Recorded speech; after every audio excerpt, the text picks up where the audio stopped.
In the headlines, court dismisses Abba Kyari's application to quash drug trafficking charges. President-elect Bola Tinubu calls for healing as Atiku, two others file election petition. APC in Kano asks INEC to review election results declaration, calls for calm. And on the international scenes, Uganda's new anti-homosexuality law bans identification as LGBTQ. Hello and welcome to News Update on Trust TV. I am Sagir Ibrahim.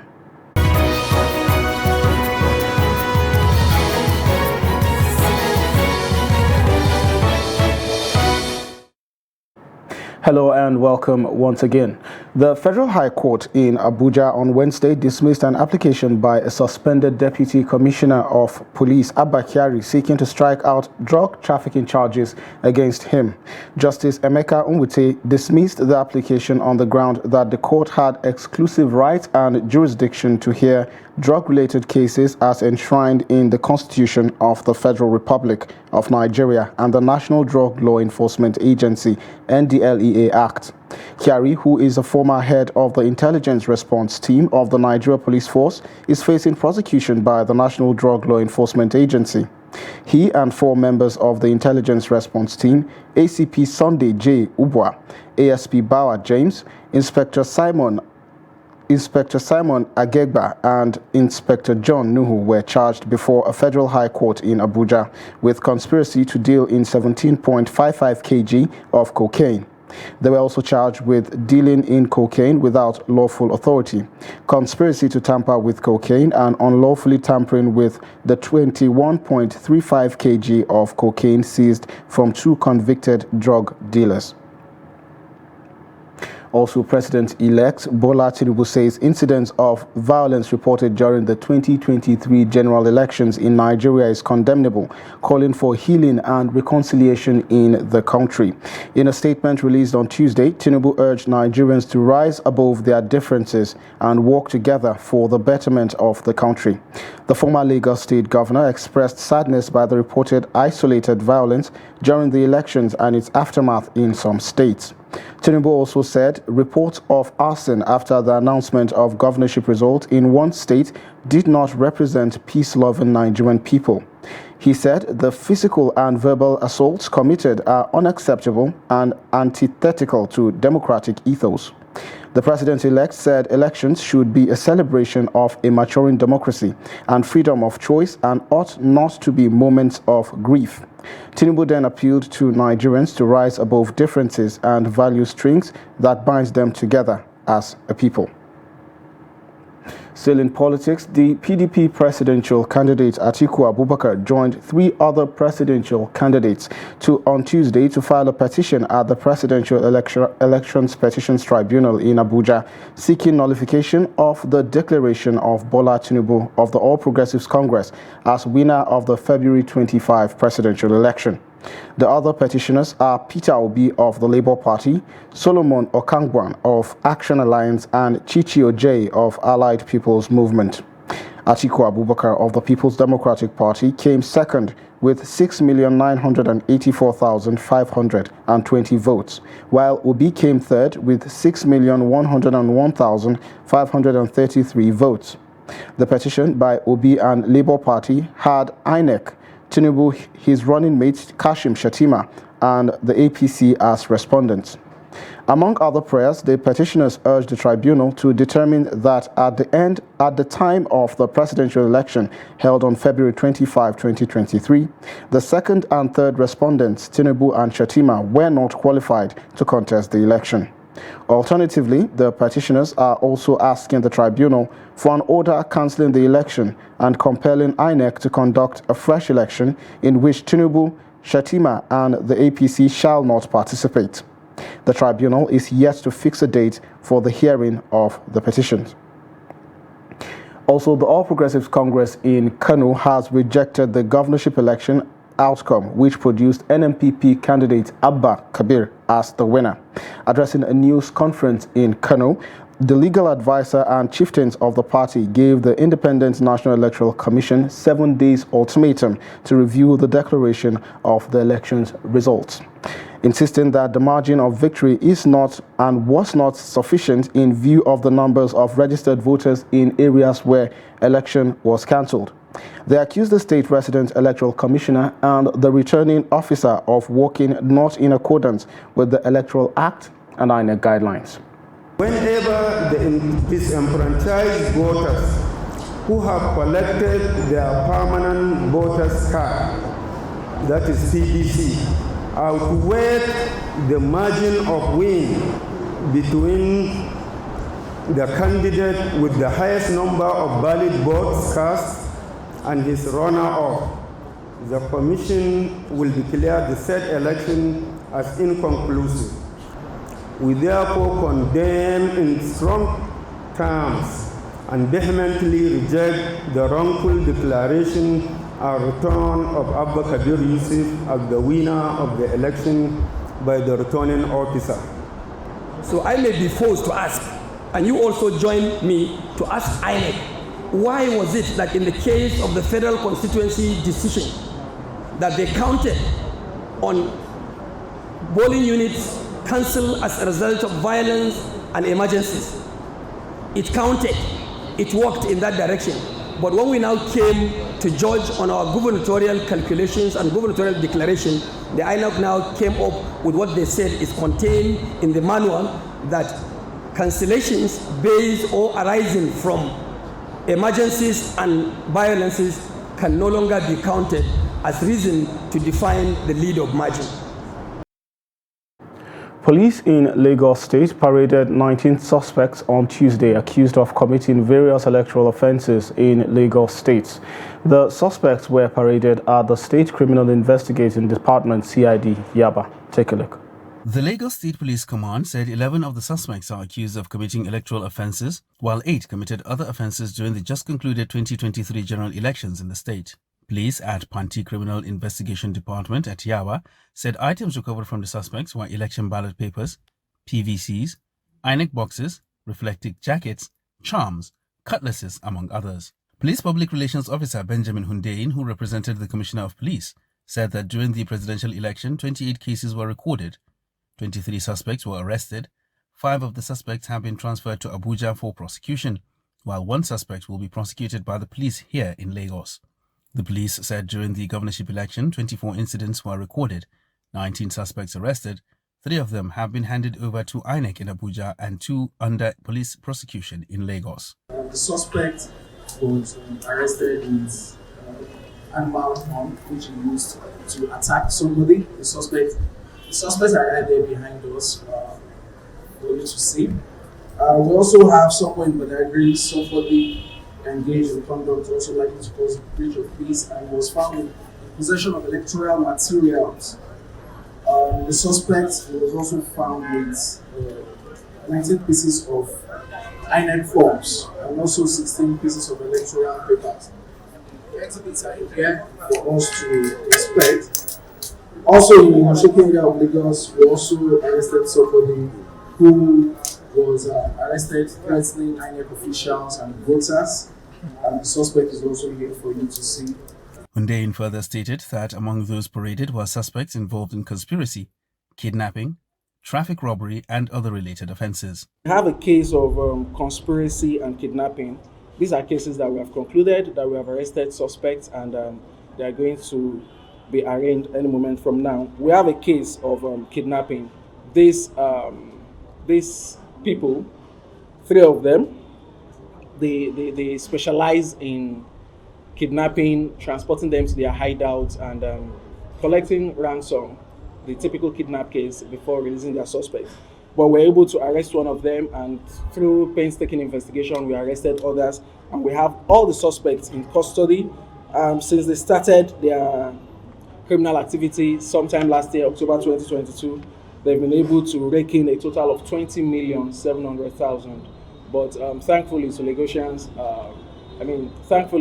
are now free from these people, and will continue to work tirelessly to arrest others doing similar things. Lagos State Police Commissioner Idowu Owohunwa has mandated officers to ensure that no violation of law is allowed to go free in the state, urging all residents to report any criminal activity to the police.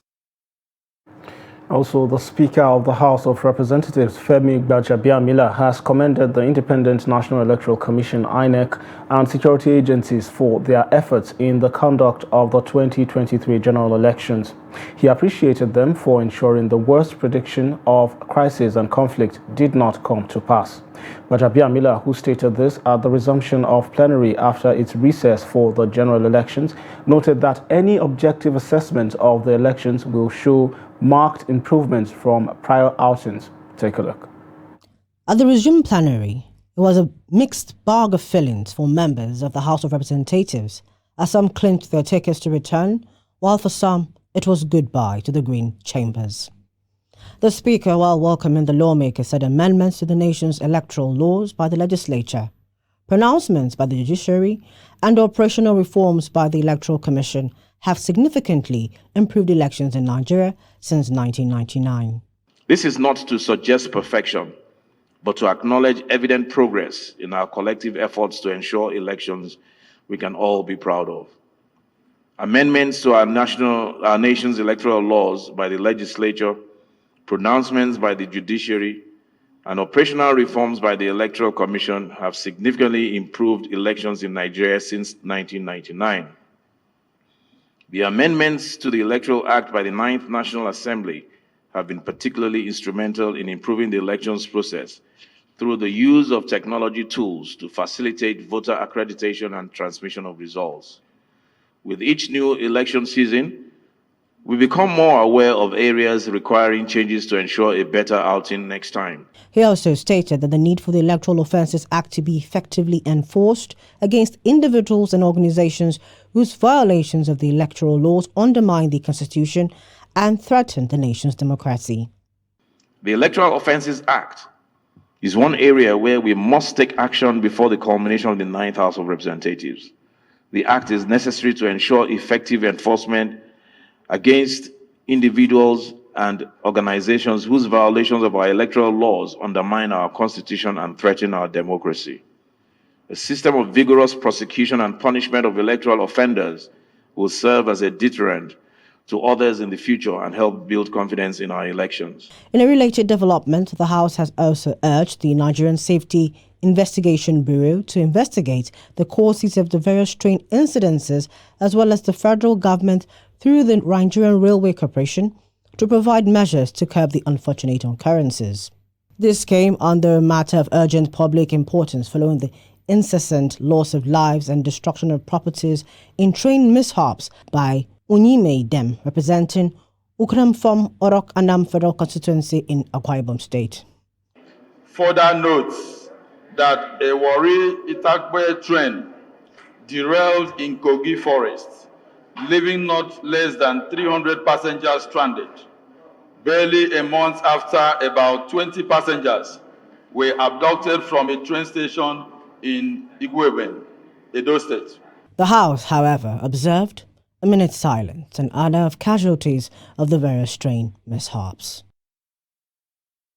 Still on the legislature, the Senate says it has constituted a committee to probe why President Muhammadu Buhari did not assent to 19 out of the 35 constitution review bills transmitted to him by the National Assembly.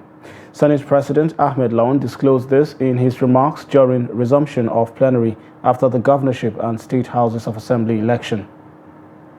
For the 19 bills that Mr. President did not sign, did not assent to, I believe that there is need for us to do further engagement between the National Assembly and the executive arm of government. We will constitute, I think we already have our Constitution Review Committee to engage the executive arm of government. I don't know whether it will be the Office of the Attorney General or the executive maybe constitute a small committee. Let's go through the items, those bills that have not been assented to. What are the issues? Are those issues that we can deal with immediately? Because we are putting a lot of resources, a lot of time to produce those bills. And I believe that maybe there are a few explanations that could be made and then they will be okay. And we will do that almost immediately because time is of essence. We shouldn't think that the time is too tight. I think even if it is one day that we have left, we should do our best. Where the issues are too much to handle, I think the next assembly, the 10th National Assembly, should be able to attend to such issues. The Senate President also commended President Buhari for assenting to 16 constitution amendment bills, particularly the bills to guarantee the independence of state legislatures and the judiciary. He, however, said the upper chamber will engage with the presidency to understand why the remaining 19 bills were not assented to. President Buhari had last week signed into law 16 constitution amendment bills out of the 35 bills transmitted to him by the 9th National Assembly. Also, President Muhammadu Buhari says his administration has in the last 8 years contained terrorism, armed banditry, kidnapping, separatist tendencies, crude oil theft, piracy, as well as militancy in the South, and cybersecurity. The president, however, stressed that these achievements were due to the valiant efforts of the armed forces, other security agencies, collaborating with regional and international partners, and supported, above all, by Nigerian citizens. He spoke on Tuesday when he commissioned the new National Counterterrorism Center, NCTC, and the Office of the National Security Advisor, ONSA, in Abuja. Apart from neutralizing terrorism in the northeast, the president said government had reduced armed banditry and kidnapping cases in the northwest and north-central zones, while it had achieved significant milestones in restoring normalcy to most of the hitherto securitized areas in the northeast. National Security Advisor Major General Babagana Monguno said the last 3 decades has witnessed a vast change in the security landscape in the country and across the world. It had therefore become necessary to broaden the mandate of the Office of the National Security Advisor to accommodate emerging security threats. This commissioning is coming as we are gradually winding down this administration. It will therefore serve as a major legacy to provide the incoming administration with the state-of-the-art infrastructure to effectively coordinate our national security and counter-terrorism efforts. One of the key reasons for the establishment of the new center is the series of amendments incorporated in the Terrorism Prevention Act in the year 2011, 2013, and 2022, which broadened the counterterrorism responsibilities of the Office of the National Security Advisor. Furthermore, the creation of the National Center for the Control of Small Arms and Light Weapons, which will soon be moving to its permanent location, as well as the proposed National Cybersecurity Coordination Center, are other major areas of expansion. In addition, there were some key departments that were hitherto not co-located within the premises of the former Office of the National Security Advisor that are now in the new office. Also, suspected hoodlums have set on fire the State High Court in Owutueda community, Afikpo South local government area of Ebonyi State. Public Relations Officer of the Ebonyi State Police Command, Onome Onovakweya, who confirmed the attack on the High Court, said details are still sketchy. However, unconfirmed reports have it that the attackers stormed the court premises in the early hours and razed the building to the ground. This attack is the first on any public facility in Ebonyi State since the conclusion of the 2023 presidential and National Assembly elections, as well as the governorship and state houses of assembly elections across the country. You're watching News Update on Trust TV. Still to come, we take a look at the imperative of tree planting. Do stay with us.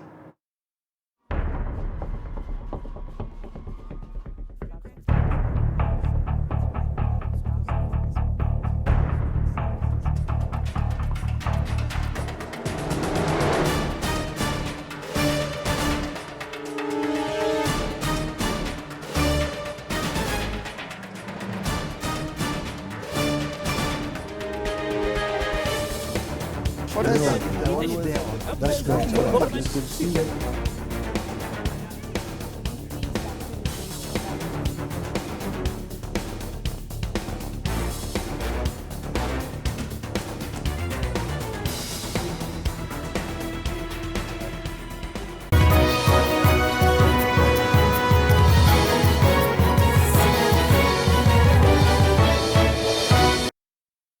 Welcome back. If you're just joining, you're watching News Update on Trust TV. Now a recap of our top stories. Court dismisses Abba Kyari application to quash drug trafficking charges. President-elect Bola Tinubu calls for healing as Atiku, 2 others file election petition. Moving on to other stories, the biggest upset from the 2023 elections occurred in Zamfara State, where the candidate of the opposition PDP, Dauda Lawal, defeated the incumbent governor, Bello Matawalle of the APC. The outcome of the governorship election has changed the dynamics of state politics, rendering incumbency factors in electoral victory impotent. In this report, Shafiu Suleiman chronicles Lawal Deri's long journey to victory. Take a look.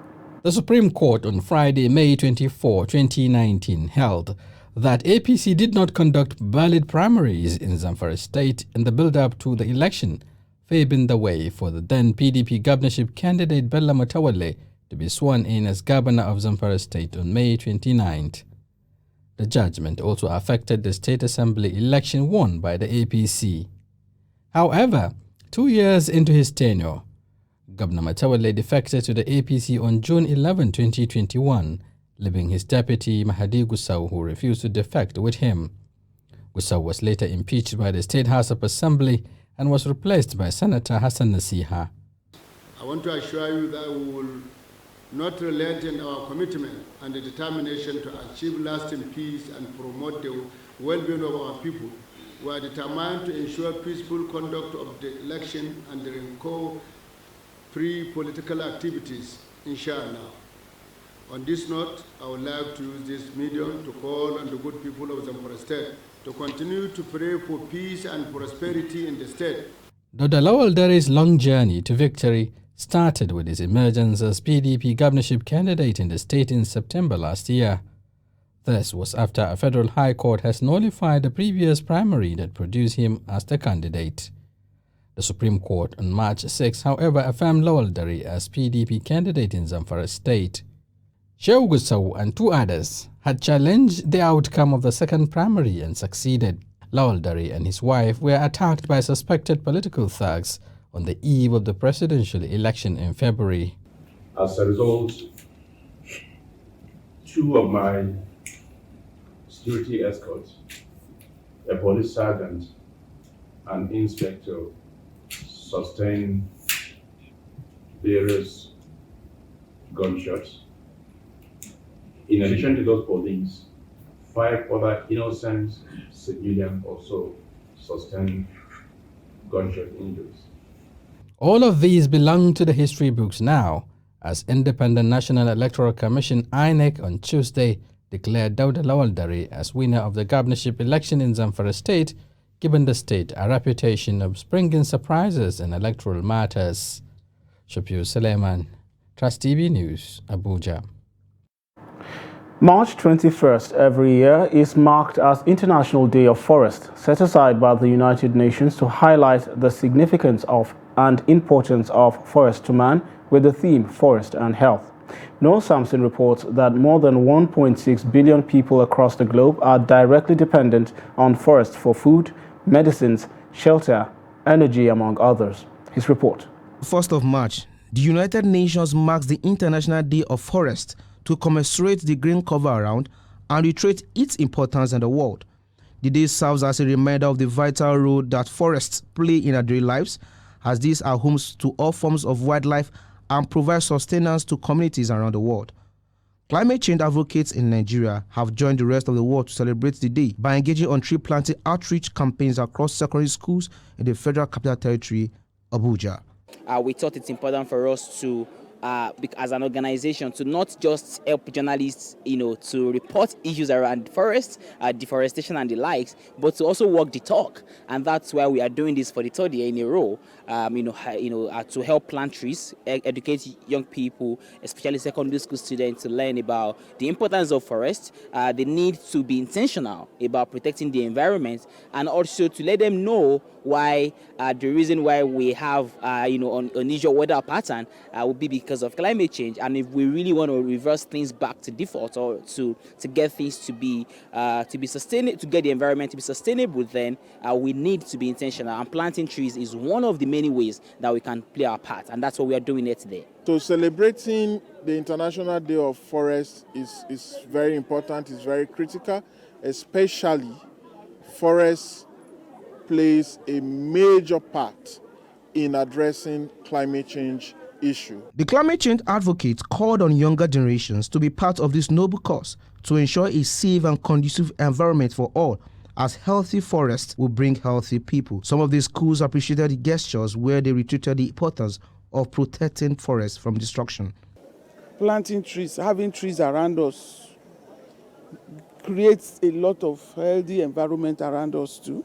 So the students that have been giving this information this morning, I'm sure they will tell other students that are not here. And not only that, they will inform their parents at home, they will inform their siblings, and the advantage of planting trees. I plan to put this in practice when I have the opportunities to. If anything, I will try and plant more trees around my houses or any other place I notice that trees are lacking in that place. Plus, I will try to encourage people about the importance of this. Planting a plant is good for the environment, also for climate change. It is important to know forest sustainable management and use of resources are key to combating climate change and can contribute to prosperity and well-being of current and future generations. Noel Samson, Trust TV News, Abuja. And on the foreign scenes, Uganda's parliament has passed sweeping anti-gay legislation that proposes tough new penalties for same-sex relationships and criminalizes anyone identifying as LGBTQ, while more than 30 African countries, including Uganda, already ban same-sex relationships.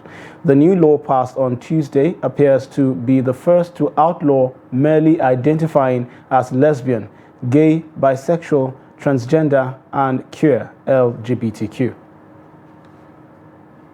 And with that, we've come to the end of news updates at this hour. Do well to follow us across all our social platforms. I'm Sagir Ibrahim. Thanks for watching.